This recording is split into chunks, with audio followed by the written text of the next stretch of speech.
because we had Montserrat Rendon, and she fought Daria. Daria, the much better striker, Montserrat, the much better grappler. And this is mixed martial arts. This isn't the kickboxing championship. And that was Angelo from We Want Picks, okay? We Want Picks is a great channel. They do brilliant work, brilliant analysis. So I do not want this conversation to come across as me trashing Angelo or We Want Picks. They do amazing work, but I love to listen to their recaps. I love to listen to their analysis going into a fight night card. What we're picking up here is a sentiment that goes around a lot of the MMA world, and I just thought it was very pertinent and something that we could address, because what Angelo was talking about in this video is seen by so much of the MMA world, so much of the MMA community. They do not know how to properly score an MMA fight, okay?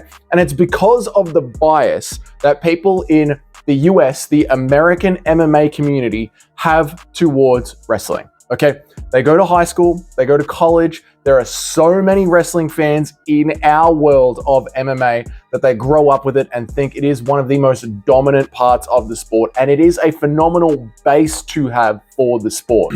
But then not only that, okay, you've got people like Daniel Cormier, amazing wrestlers. Chael Sonnen, amazing wrestlers. You've also got people like Dominic Cruz on the commentary desk talking into our ears during the fights. Dominic Cruz is a legacy era fighter from well back before 2017 when we had this modern MMA rule set and wrestling was much more highly scored than it is today, okay?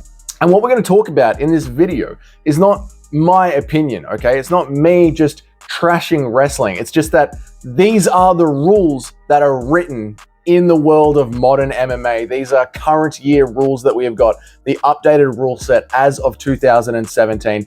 And they have a hard time dealing with the fact that while wrestling is a phenomenal base for MMA, control time literally means almost nothing when it comes to the scoring criteria of MMA. When we had the Isaac Dogarian decision last week, that was the temperature. The temperature was, well, even though C-Rod only landed 3 more strikes, those 3 strikes were pretty big. Yeah, he gave up 4 minutes and 11 seconds of control time, but those extra 3 strikes mattered more.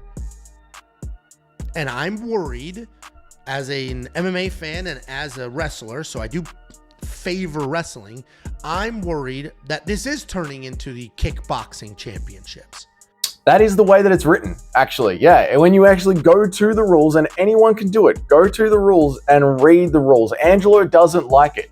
It upsets Angelo. Angelo grew up wrestling. He teaches wrestling. He loves wrestling. But unfortunately, because of the way that it is written in the rule set, it is damage-based scoring with effective striking and effective grappling to score damage that you must score first. And that is, you cannot just get a takedown. You actually have to get a takedown and do something with it. If you get a takedown and just hold somebody there, it doesn't mean anything. And that is the way that it is written, because unless everything else above the control time is 100% even, you do not bother scoring anything else at all, okay? You do not bother looking at cage control time unless everything above it is 100% even. It is written in a way where it is damage-based striking or damage in the grappling positions, okay? So if you are laying shots or going for submissions, you look at that first, and more importantly, only if there is 100% equality in both things happening at the same time do you bother looking at anything else, right? That means if someone does land a few more strikes than another person, but another person has a larger control time, it generally is who landed more strikes. And when it comes to winning that round, when it comes to MMA judging, that is why there are teams out there like City Kickboxing, yeah? They always seem to run away with the decision because they understand that they can land just a few more strikes than the other person, just a couple more, and that will be good enough generally when it comes to judges scoring. Okay, really look at the rules here, okay? It's effective striking or grappling that shall be considered the first priority of a per round assessment or round assessment. Remember, we're scoring it round by round.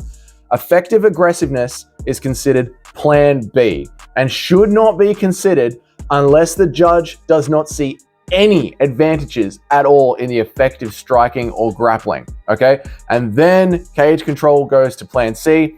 It should only be needed when all other criteria are 100% even for both competitors. And this will be an extremely rare occurrence. Daria was winning the striking exchanges, and then Montserrat would body her, get her to the ground, and win those exchanges. Did she maul Daria on the ground? No. No. But is that the only thing that matters? Is striking the only thing that matters? No. No, look, striking is not the only thing that matters, but damage going towards ending the fight is what matters when it comes to this, okay? Now, if she got her onto the ground, right, and then started to land some decent ground and pound, started to really outstrike her, or got her in one of those submission attempts that is like so close, you're like, oh my God, I cannot believe that she actually got out of that, then it counts something. But if you're not taking somebody down and putting damage onto them, or in a real submission attempt that is close to finishing the fight, then the way that the rules are written, it doesn't mean anything. And I believe that it's written that way because this is obviously not just a sport of mixed martial arts, but it's an entertainment sport, right? It's a sport that we're trying to package and put on ESPN, One Championship, but trying to put themselves on Sky Sports. It is a sport that is trying to be sold to the masses. And what they are doing, the way they have written the rules in 2017, is to start incentivizing action and to incentivize the fighters that go for action. Unfortunately, wet blanket wrestling is just so boring that the people who wrote the rules know that it will kill the sport if all we're doing is awarding lay and pray wrestling. So we now have a scoring criteria system that essentially is actively working against lay and pray wrestling, right? One more, let's look at this part of the scoring criteria.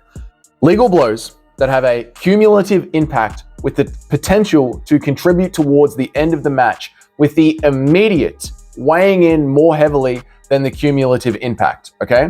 Successful execution of takedowns and submissions attempts, reversals, and achievement of advantageous positions that produce an immediate or cumulative impact with the potential to contribute to the end of the match, with the immediate weighing in more heavily than the cumulative impact.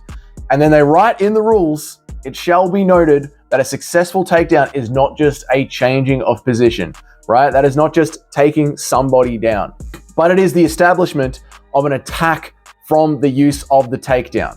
Top and bottom position fighters are assessed more on the impact and effective result of their actions more than just their position. So it's written right there in the rules as the main scoring criteria, the first thing that you take into account, that it is not just taking somebody down and holding them there. It is taking somebody down and actually laying some ground and pound, actually getting into a submission attempt. So I know, right? I know for old school wrestling fans like DC and for Chael Sonnen that you're holding somebody down and you're thinking like, this guy cannot touch me. I'm destroying him. Look, I'm all over him. Look, he can't even move. I understand that when you've been wrestling in high school and you're watching MMA, you know that feeling and you're like, I'm dominating this fight, right? Or even in a street fight, in a street fight, when you just double leg someone onto the concrete and hold them down, it seems so dominant. But in the UFC octagon, in the sport that we are watching every Saturday night at the Apex, it does not matter unless something else is happening, okay? It has to be 100% equal for it to go down to control time. That is why when they just show that control time thing on the screen, unless no one has thrown a strike before that, they shouldn't do it. It shouldn't matter at all, because unless nothing else has happened, ignore the control time. I wish during the prelims, right? During the prelims at Apex cards, instead of saying another goddamn ad for the year of the fighter or something like that, can we just bring up these rules and go over them again and again and again? Drill it home to everybody watching the broadcast. Drill it home as if it's the first time they're watching the broadcast. Force DC to read the goddamn rules so we can stop having these arguments every single weekend and stop upsetting MMA fans like Angelo all over the world, like in-depth fans who love this sport and dedicating their lives to watching this sport and trying to put out great analysis for their sport. Put the rules up there and make it known that it is damage-based scoring first. And only if the damage-based scoring is 100% equal do you look at wet blanket wrestling.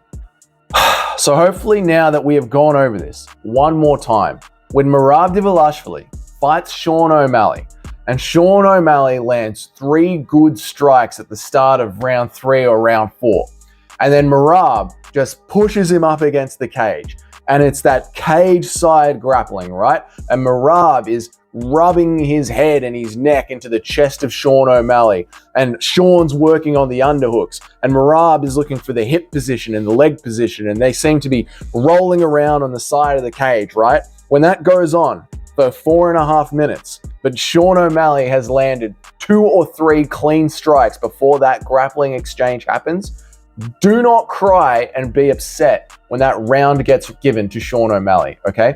Be upset at Merab's corner for not reading the fucking rules and understanding that you cannot just hold someone against the cage and expect to win the round. If they have landed anything at all, they are going to win that round. That is the way that it is written in the rules. Not my opinion, not something that I'm saying it should be this way, but it is the way that it is, okay? There's no point asking a river to become a highway. It is a river. The rules are what the rules are. Your wrestling counts for very, very little unless you are throwing strikes like Khabib beating the living piss out of Edson Barboza, or you are Charles Oliveira getting Tony Ferguson into that sick armbar, or you are Brian Ortega getting Volkanovski into that guillotine. When those moments happen and the judges go, oh my God, that was immediately going towards the end of the fight. That is dealing damage towards the end of the fight. That is what is happening here. That is what wins you a round when you are doing something on the ground. It is not just picking somebody up and putting them on the ground and laying on them. That scores you nothing if anything else has happened over those 5 minutes in that particular round. And then we see these fights at the Apex, and it's like 7 or 8 minutes of control time, but the other person landed 4 strikes, and they give it to the person with 4 strikes because the control time is nothing. It is worth nothing. If someone lands something or does something before that, that trumps everything. They're just the rules, okay? Sorry, I didn't write them. If you enjoyed this video, go ahead, hit that subscribe button. Every single one matters to small channels like myself. Let me know down there in the comments, are you surprised by how many MMA fans don't actually know the rules of the sport that they watch every single weekend? And I will see you all in the next video.